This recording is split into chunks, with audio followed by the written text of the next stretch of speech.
Hi, everyone. Welcome to Interaccess Granted. This is Gr123 with Andrew, Paul, and Z for Coming to Know the Community, Section 503. Interaccess is a gallery, educational facility, production studio, festival, and registered charity dedicated to new media art and emerging practices in art and technology.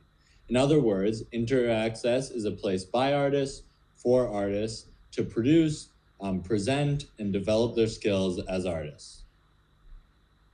Founded in 1983, Interaccess began as Toronto Community Videotheques, a grassroots, artist-run center which took advantage of the emerging technology Teledon. Teledon is an early form of Wi-Fi. The founders of Interaccess saw that this form was emerging and they took advantage of it.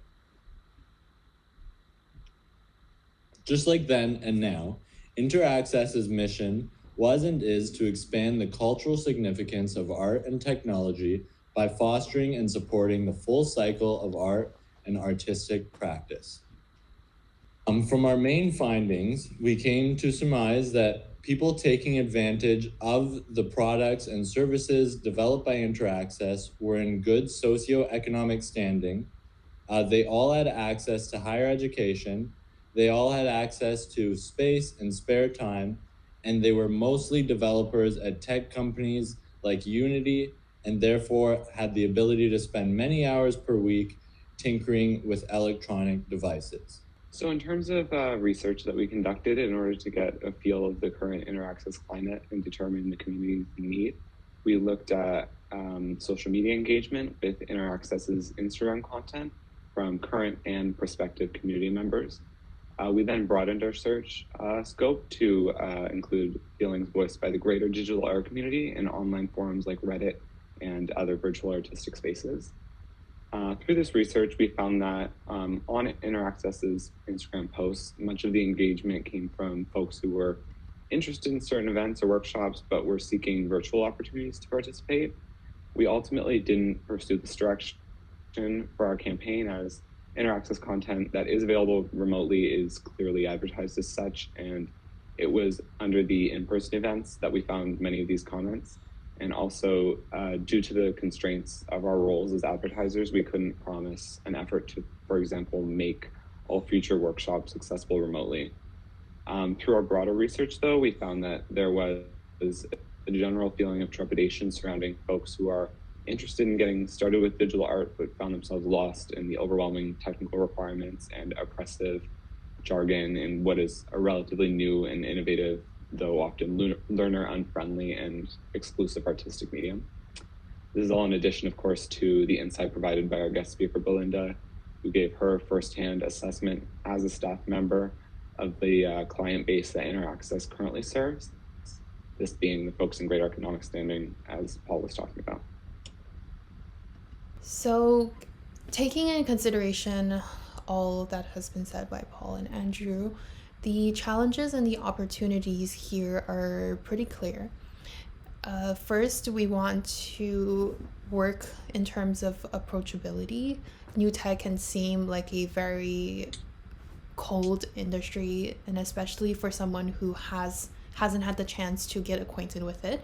In addition to the demographic already taking advantage of the services at Interaccess, they also come with this big community feeling, which to an outsider might be intimidating to partake in. Second of all, in terms of opportunity here, there's the opportunity to make Interaccess in general more accessible, and that's not only speaking in physical terms. As Belinda mentioned, they do have some challenges in terms of infrastructure to make it wheelchair accessible, but also in terms of making it beginner friendly. And with this, there's a relation to jargon that we found on the website, as you can see on the bottom right corner. There's plenty of terms that even us art students could not fully comprehend, so for a new beginner that might be even more challenging. And as you can see in the middle, there's also a poster for their Vector Festival, which also composes of tech jargon. Right. third of all, there's also the virtual accessibility factor that's also challenging and provides opportunity for growth. So moving forward with recommendations, we've decided on pushing a social media campaign, specifically an Instagram campaign, since that's where they have the majority of their following.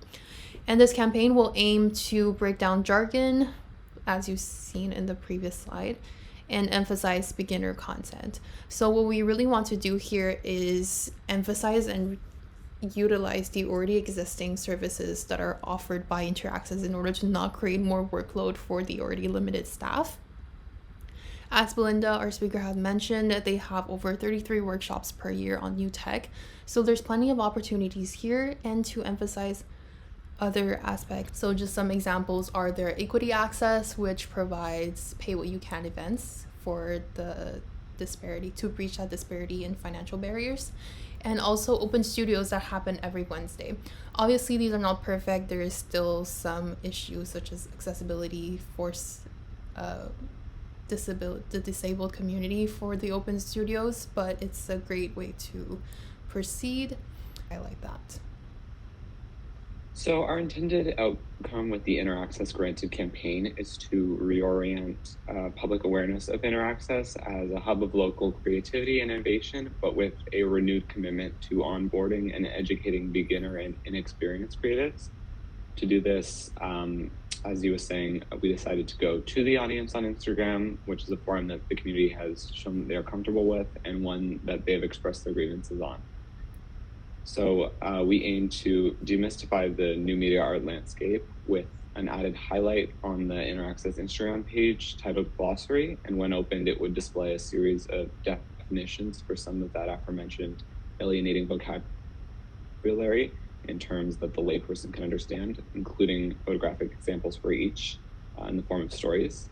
This would hopefully display a level of self-awareness of the complexities of new digital media and an understanding of the concerns of our underserved audience.